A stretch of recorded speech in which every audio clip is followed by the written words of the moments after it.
Tapi kenapa Cak Tasya nggak direspon lagi? Itu mereka me-up supaya lebih viral lagi. Mereka up di YouTube, biarkan ada iklan-iklan itu. Mereka dapat duit teman-teman. Mereka dapat duit ya.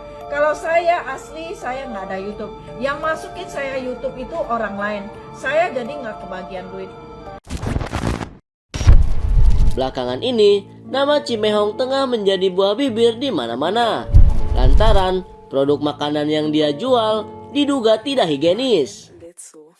Tak hanya Selici, rupanya YouTuber Tasya juga menemukan beberapa kutu yang terdapat pada kue Bika Ambon Cimehong.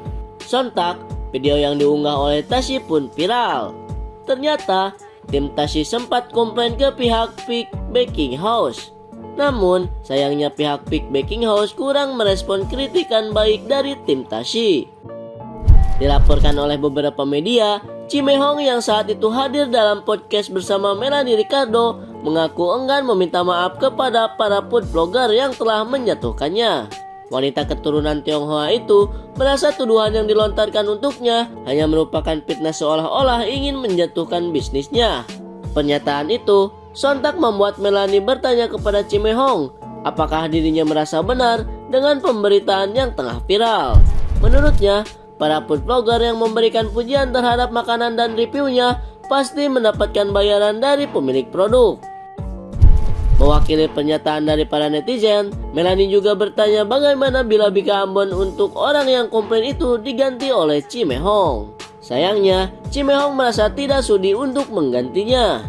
Di akhir podcast, wanita yang kini berusia 52 tahun itu memberikan pesan kepada para haters yang ingin menjatuhkannya. So, gimana menurut kalian? Komen. Kalau buat anak-anak muda ya, mereka kan juga nggak ngerti ya. Jangan. Hukum tabur tua itu akan berlaku ya. Ingat, kalau saya kan umurnya asam garamnya istilahnya udah banyak. Lihat aja teman-teman. Ingat ya, kalau Anda melakukan sesuatu merugikan orang lain, ingat hukumannya. Buruan cepet kalian nonton channel YouTube-nya Kak Tasya. Udah keluar Zai Cimehong Part 2. Yuk kita mulai. Jadi intinya di channel YouTube-nya Kak Tasya yang video terbaru dia membahas lapis legit itu. Dia membeli lapis legit dari punyanya Code Blue, Mami Toko dan juga Cimehong tentunya. Dan dibonuskan oleh si Bikanya si Cimehong ini. Lalu di luar dari perdebatan si lapis legit itu, kalian langsung aja nonton channelnya Kak Tasya. Di ujung acara dibahaslah tentang si bloopers yang kemarin gue udah kasih lihat, bukan bloopers sih, cuplikan yang kemarin di Instastory Kak Tasya kasih lihat ya cuplikannya, yaitu tentang si Bika Ambonnya ini. Dan hasilnya apa seperti yang kalian udah lihat dan udah tebak ya. Ini tuh apa? Kalian bisa lihat gak? Ini tuh apa? Terus sama ini apa? Ini dua itu apa? Menurut kalian apa? Komen di samping sekarang. Apakah itu sebuah binatang atau serangga? Apakah itu ataukah itu hanya sebuah koran gosong? Menurut kalian gimana? Komen di samping sekarang ya. Lalu biar lebih jelas, di sini tuh udah dikeluarin gitu di tangannya sama timnya Kak Tasya atau Kak Tasya, gue nggak tahu, dicongkel. Ada beberapa spot item gitu. Dan ini yang menurut gue paling kelihatan banget sih. Kalian lihat nggak? Yang ini tuh serangga bukan sih? Ini kayak ada kakinya gitu loh. Dan yang ini juga ada kakinya.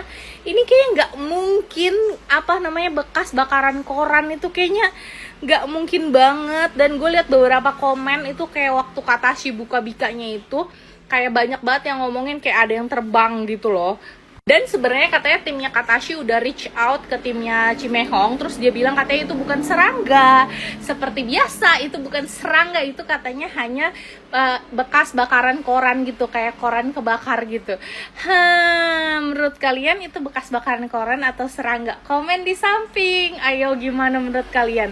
Gue bukannya gimana-gimana ya. Ini bukan cuma 1-2 orang yang udah kayak gini, tapi beberapa orang gitu yang kayaknya ada keselip gitu, ada serangganya. Bukankah sebagai owner harusnya kayak sadar gitu, kayak oh mungkin emang iya dapurnya agak kotor, atau oh mungkin gue butuh perbaikan diri atau gimana gitu loh. Dan kita lihat saja nanti apakah seperti yang lain-lainnya, tindakan dari sebelah sana membalasnya gitu ya. Kita lihat saja, komen di samping apa kira-kira tindakan selanjutnya dari untuk mentameng berita ini seperti itu. Ci, tapi kenapa Cak Tasya nggak direspon lagi? Itu mereka me-up supaya lebih viral lagi. Mereka up di YouTube, biarkan ada iklan-iklan itu. Mereka dapat duit teman-teman. Mereka dapat duit ya. Kalau saya asli, saya nggak ada YouTube. Yang masukin saya YouTube itu orang lain. Saya jadi nggak kebagian duit. Saya jualan asli, nggak cari duit dari YouTube, nggak. Begini aja dia up. Nah, supaya orang pengen tahu kan, bukalah YouTube, dapat iklan, dapat duit. Saya tidak, sorry ya. Guys, gue tahu kalian pasti udah pada nonton YouTube-nya Kak Tasya yang dia mereview Bika Ambonnya Cimehong. Lagi-lagi di situ terdapat serangga ya. Yang gue lihat sih kayaknya itu tuh kutu tepung kali ya. Kayaknya mungkin apa dia ngadon yang nggak diayak atau gimana segala macem. Tapi apapun itu tetap aja itu ada hewannya di situ, dan itu nggak cuma satu guys ya. Itu ada beberapa. Yang seperti kemarin gue bilang, kalau ada sampai ada serangga 1 biji aja, kalau gua nggak mungkin lanjut makan. Kenapa? Karena nggak menutup kemungkinan di sisi lainnya itu ada lagi gitu. Jadi gua nggak mungkin makan kalau udah ada 1 biji aja. Jangankan 1 biji, ini banyak cuy. Terus di video gue yang kemarin yang gue sempat bahas Cimehong, itu banyak banget yang komen, awas Ci, di blok lu sama Cimehong. Dan ternyata bener guys, gue ada di blok, dan itu nggak masalah ya buat gue. Dan kayak udah suatu kewajaran aja kalau memang dia blok gua atau dia ngeblok yang menurut dia ya dia nggak suka gitu. Jadi itu wajar guys, dan gua nggak permasalahin itu, dan gua bodo amat gitu. Cuman yang gua sangat-sangat shock dan gua sangat nggak menyangka respon dari Cimehong soal review Kak Tasya itu tuh jelas banget itu bukan disengaja, karena itu memang udah di dalam adonan dan itu menempel di adonan ya. Jadi bisa dibedain kalau misalnya hewan itu disengaja, itu nggak akan nempel. Lu kira diapain itu binatang sampai nempel gitu? Dilem pakai ibon?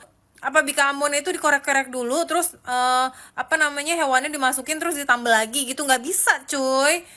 Saran dari gue buat Cimehong ini kan konten belakangannya ini kan udah religius banget gitu ya, udah sampai nyanyi puji-pujian di dapurnya gitu kan. Kenapa sih Ci nggak bisa berpikir yang positif dikit gitu?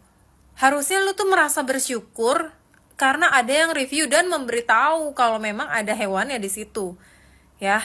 Kenapa? Karena itu bisa jadi pelajaran buat lu Ci. Itu bisa jadi pelajaran buat lu perbaikin lagi dapurnya. Ataukah ada karyawan lu yang teledor bikin adonan, apakah memang ada karyawan lu yang jorok. Jadi lu tuh bisa mereview ulang gitu, lu tuh bisa ngecek ulang gitu tentang kebersihan, tentang apapun itu gitu. Apalagi kan ini soal makanan, dan lu kan bukan yang ecek-ecek katanya, lu kan premium nih kualitasnya. Menurut gua ya udah dijadiin pembelajaran gitu Ci. Kalau memang lu nggak mau minta maaf ya udah nggak apa-apa, dijadiin pembelajaran ke depannya. Lu perbaiki dapurnya, dibersihin, kalau perlu ganti dapur ya kan, ganti ubin-ubin yang udah berkerak-kerak gitu kan. Kalau memang itu kelihatan ubinnya kotor dan udah nggak bisa dibersihin, ganti ubin. Kalau nggak, ganti dapurnya. Kan lu banyak duit Ci, udah bisa sampai operasi muka segala. Daripada lu operasi muka, mendingan tuh perbaikin dulu kebersihannya, perbaikin dulu dapurnya, ganti dulu dapurnya. Biar apa? Biar kedepannya kalau ada yang jelek-jelekin lu lagi, lu bisa buktiin kalau lu tuh udah berubah gitu. Jadi menurut gue kayak nggak guna aja lu bikin konten tentang religius banget tapi lu nggak bisa positive thinking gitu. Yang ada lu tuh cuman bisanya negative thinking doang. Lu ngerasa yang nge-review lu itu cuman mau menjatuhkan lu doang. Padahal itu baik lo buat lu. Untuk kedepannya lu bisa memperbaiki tuh kualitas yang lu jual. Mohon maaf nih, gue harus ngomong lagi ya. Si Kak Tasya nge-review dibilangnya masukin YouTube buat dapet duit. OMG, buat dapet duit katanya. Terus si Sally gerebek dapurnya Mami Toko, di komen cair, kilingan, aduh, gubrak. Gue komen dibilang fitinya sepi kalau nggak bahas dia. Astagfirullah. Aduh, gue ngebahas Mami Toko pun dibilang cair. Ini kalau aku jadi Tashi menanggapi jawaban dari Cimehong yang anti kritik. Dia bilang, si Tashi itu cuma numpang viral, makanya dengan upload video di YouTube biar dapat uang dari iklan. Terus aku jawab, Mehong, kan emang konten aku nge-review-review makanan. Makanya kalau kamu mau di-review makanannya tuh bagus, kamu buat makanan sehigienis mungkin. Ini udahlah harganya mahal, tapi buatnya nggak higienis gitu. Kenapa, Hong? Dan dia masih kekeh nuduh, bilang kalau packingannya itu mudah dibuka, terus dimasukin binatang, lalu ditutup lagi buat di-review yang jelek-jelek. Terus aku jawab, Hong, makanya divakum aja makanannya, biar monyet pun nggak bisa masuk di bika ambonnya. Lalu dia nggak terima, dan makin tantrum di dapurnya, terus aku ambil adonan bika ambonnya, aku lempar di kaleng Wisman yang udah tinggi itu, terus aku kabur, biar nggak diblokir.